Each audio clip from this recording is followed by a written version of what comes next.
পশু পাখি দেবগণের আত্মনিবেদন মানুষ করে পাঠাও প্রভু করিব ভজন।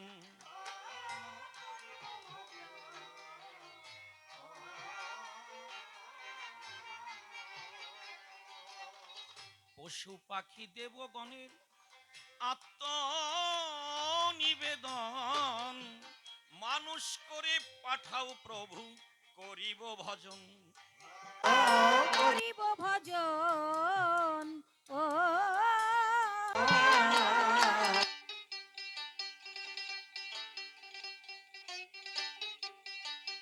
নয়ন বাড়ি মুখে বলবো ছেড়ে দিয়ে নয়ন বাড়ি আমি মুখে বলবো হরি হরি ঝরে যেন নয়ন বাড়ি মুখে বলে হরি হরি ঘরে যেন নয়ন বাড়ি দেব সাধুর পায়ে কড়া করি সাধুর পায়ে গড়া দেব সাধুর পায়ে কড়া করি সজলের তা হলো না। দেবের দুলো জানা পেয়ে ভজন হলো না রে দেবের দুলো জানা পেয়ে ভজন হলো না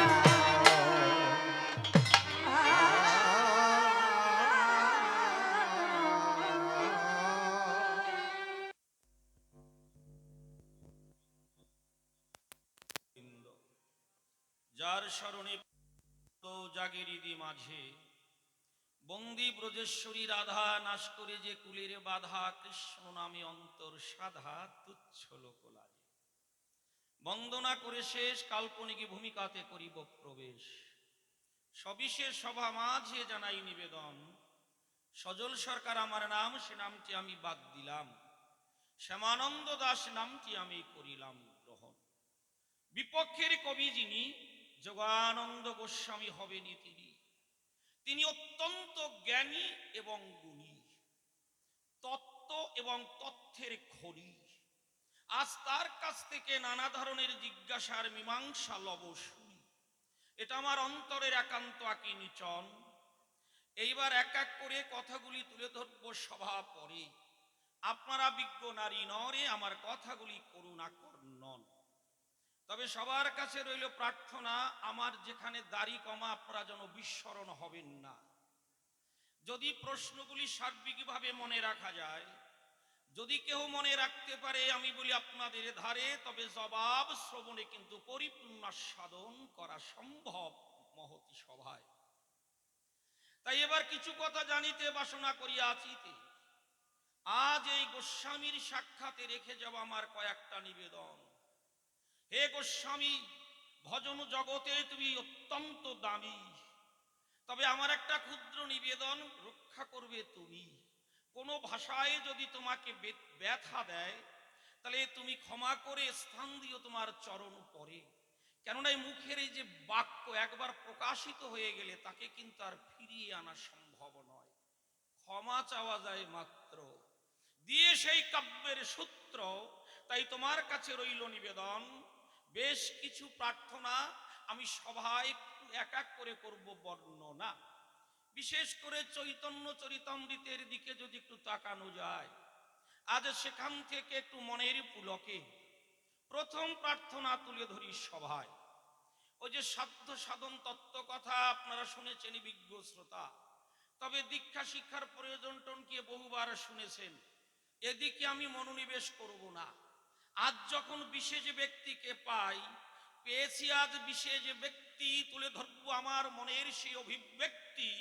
যে প্রশ্নগুলি অনেক সময় মানুষ বলার জায়গা পায় না, অনেক সময় পেলেও বলতে চায় না, সেই রকম যোগ্য মানুষও মেলে না। তা আজ যখন যথার্থ মানুষ পাই, তাই এক এক করে তুলে ধরবো তার গোচরে। আমার কোথাও কম থাকলে তুমি পূর্ণতা দান করে পরিপূর্ণ জবাব দেবে গোসাই। তাই প্রথম প্রশ্নখানা সবাই করি যোজনা। যখন রায় রামানন্দ অন্তরে তার কতই না আনন্দ, ওই মহাপ্রভু তার কাছে দিলেন দর্শন, সাধ্য তত্ত্ব শুনতে চায়। যখন রায় রামানন্দের কাছে গিয়ে বলেছিল রসের গোড়া রায়, একা করে বলতে বলতে যখন কান্তাতে যায়, সেখানে গিয়ে বলল, কান্তা প্রেমের ঊর্ধ্বে আর কিছু নাই, নাই, নাই। বলছে এর মধ্যে রাধা প্রেম সাধ্যা শিরোমণি, কৃপা করে কহরায় আগু কিছু শুনি। তাহলে রাধা প্রেমের ঊর্ধ্বে আর কিছু নাই বললেন কে? চৈতন্য গোসাই। আবার ওই মহাপ্রভুর অধরেই শুনতে পাই, হরের নাম হরের নাম হরের নামইব কেবলম কলৌ নাস্তেব নাস্তেব গতির অন্যথা। নাম ভিন্ন কলির জীবের গতি নাই, নাই, নাই। আবার সেই সাধ্য সাধন আলাপনে বলি আপনাদের সন্নিধানে, সেখানে কান্তা প্রেমের শ্রেষ্ঠত্ব দিয়েছেন চৈতন্য গোসাই। তাহলে নামের উপরে কিছু নাই, আবার বলল কান্তা প্রেম শ্রেষ্ঠ, শুনে রেখো সবাই। এই যে দু ধরনের সিদ্ধান্ত পাই, এর একটা পরিশুদ্ধ মীমাংসা চাই। উনি নদিয়ায় থেকে বললেন নামের উপরে কিছু নাই। যখন উড়িষ্যাতে যায় মহাপ্রভু, গিয়ে একেবারে ডিগিবাজি খায়, সেখানে গিয়ে বলল কান্তা প্রেমের ঊর্ধ্বে কিছু নাই। তাহলে এই নাম আর কান্তা কতটুকু কোন জায়গায় আনন্দ, আর কোন জায়গায় কতটুকু পান্তা, কতটুকু নোনতা, একটু ভালো করে বুঝাবে আমায়। ইহা জানিতে বাসনা করিয়াছি, তে প্রথম নিবেদন রেখে গেলাম সভায়। এইবার পরবর্তী কথার ভিতরে আপনারা সৌন্দর্য ধরে, বিশেষ করে ভারতবর্ষে নানা রকমের মত পথ পাওয়া যায়।